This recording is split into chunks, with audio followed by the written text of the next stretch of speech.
अस्सलाम वालेकुम viewers, this is Rana Umar and you are watching my YouTube channel. आज का जो हम टॉपिक जो है वो कवर करेंगे वो बेसिकली रिलेट कर रहा है सेक्शन 342 सीआरपीसी के तहत जो एक स्टेटमेंट रिकॉर्ड की जाती है। वो स्टेटमेंट कब रिकॉर्ड की जाती है और उस स्टेटमेंट कौन रिकॉर्ड करता है। और बेसिकली जो सेक्शन 342 की जो स्टेटमेंट है, सेक्शन 342 सीआरपीसी की, वो जब अगर किसी का कोई केस किसी पे हुआ हो, क्रिमिनल केस, तो उसको पता होगा ये ट्रायल के दौरान आती है। जब स्टेजेस आ जाती हैं ट्रायल की, तब ये सेक्शन 342 की आपने प्रोसीडिंग के बारे में सुना होगा। सेक्शन 342 की जो स्टेटमेंट है ना, वो after the completion of prosecution evidence, prosecution की एविडेंस कंप्लीट होने के बाद किसी भी वक्त हो सकती है, at any stage after the completion of prosecution evidence. ठीक है जी। जो आपका जो एक्यूज है ना, इसको कहा जाता है accused is a favourite child of law.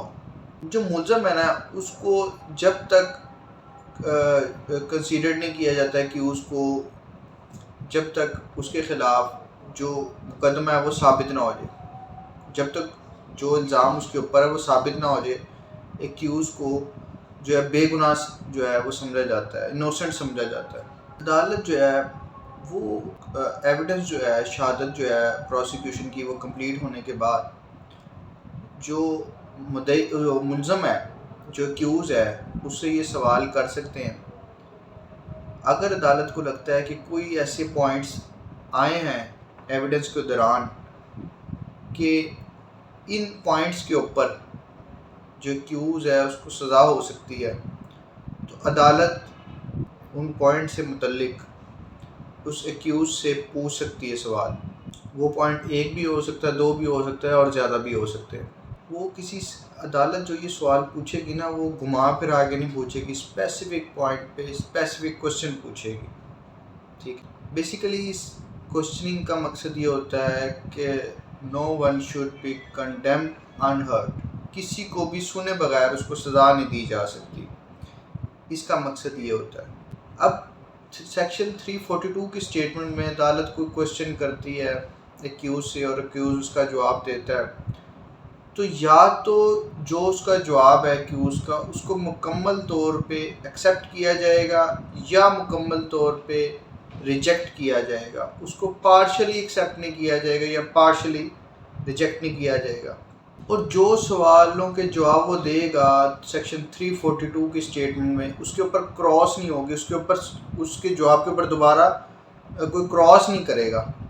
Section 340 sub section 2 जो है सीआरपीसी का, वो एक्यूज को ये राइट देता है कि अगर आप अपने गवाह पेश करना चाहते हैं अपने आप को बेगुनाह साबित करने के लिए, तो आप पेश कर सकते हैं, या अपने आप को गवाह के तौर पे आप पेश कर सकते हैं।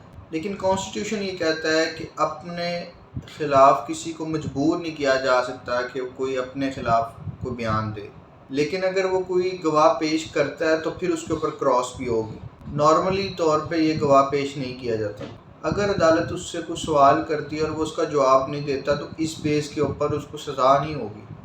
इसकी सबसे बड़ी बात ये होती है, अदालत ये सवाल ज़रूर क्वेश्चन करेगी मुलज़िम से कि जो एविडेंस हुई है, वो सारी जो शहादत आई है, जो शहादत हुई है, वो आपकी मौजूदगी में हुई है।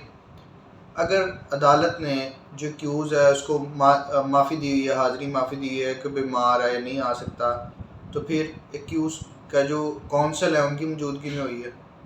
इस सूरत में उसको माफ़ी है कि उसको कि अगर वो बीमार है और वो नहीं आया, उसने अपनी हाज़िरी माफ़ी की दरख्वास्त दी है और अदालत ने उसको एक्सेप्ट कर लिया है, तो फिर अगर कोई एविडेंस हुई है तो उसके जो मुलज़म है उसके कौंसिल की मौजूदगी में होना ज़रूरी है। आज ये शॉर्ट सा टॉपिक था। उम्मीद करता हूँ कि आप लोगों को इस हद तक कुछ ना कुछ समझ आई होगी। अगर आपको मेरी वीडियो अच्छी लगी है तो मेरी वीडियो को लाइक करें, मेरे चैनल को सब्सक्राइब करें, मेरी वीडियो को ज़्यादा से ज़्यादा शेयर करें, ताकि इस तरह की जो इन्फॉर्मेटिव वीडियोज़ हैं मैं आप लोगों के लिए बनाता रहूँ और आप लोगों को इस तरह की इन्फॉर्मेशन मिलती रहे। Thanks for watching my channel. Thank you.